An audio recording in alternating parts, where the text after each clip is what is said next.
Hi there. I hope your Thanksgiving was great. And you know what? Now we're in the season of Advent, and that has begun in our church. So what's Advent, you say? Do I need to buy cards or gifts or make a certain kind of food? No, not at all.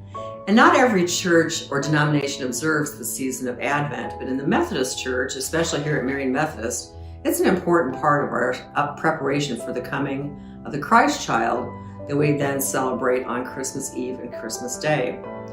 According to that great source, Wikipedia, Advent is a season of the liturgical year observed in most Christian denominations as a time of expectant waiting and preparation for both the celebration of the Nativity of Christ at Christmas and the return of Christ at the second coming. Advent is the beginning of the liturgical year in Western Christianity and is part of the wider Christmas and holiday season.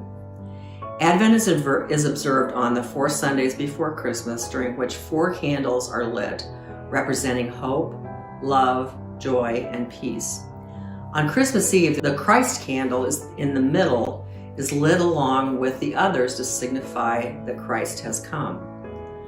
I don't remember personally exactly when we began observing Advent in our worship services growing up, but it seems like we always did. But I do know that we also had a wreath at home, that we had candles that we would light when we had Sunday dinner, and have our own observance as a family as well.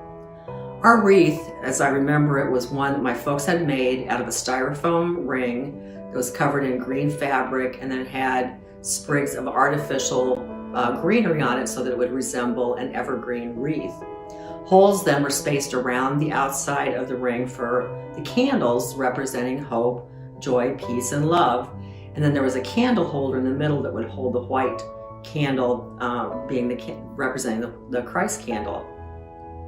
We would read a devotion from the upper room or some other source, and my brothers and I would take turn lighting the candles each Sunday. Ralph and I continued that tradition with our kids as they were growing up as well. But what I love most about Advent is the emphasis on this period of time as a time of waiting, of preparing for the coming of the Christ child. It allows me to focus on that and center on that rather than so much of the commercial busyness of the holiday season. Throughout readings and scripture, I feel a connection with the ancient people of God who were so faithful in waiting for the promised Messiah and did not give up hope even though they would not live to see that in their lifetimes and experience that joy. There are also hymns that speak so much of that longing, that anticipation that we feel during Advent as we wait. And one of them is my favorite, which is Come, Thou Long Expected Jesus. The words go like this: Come, Thou long expected Jesus, born to set Thy people free. From our fears and sins release us, let us find our rest in Thee. Israel's strength and consolation, hope of all the earth Thou art. Dear desire of every nation, joy of every longing heart. And then the second verse says, Born Thy people to deliver. There's that Messiah thing. Born a child and yet a king. Born to reign in us forever. Now Thy gracious kingdom bring. By Thy own eternal Spirit, rule in all our hearts alone. By Thine all-sufficient merit, raise us to Thy glorious throne. May you find Christ in the waiting this Advent season. God bless you. Bye.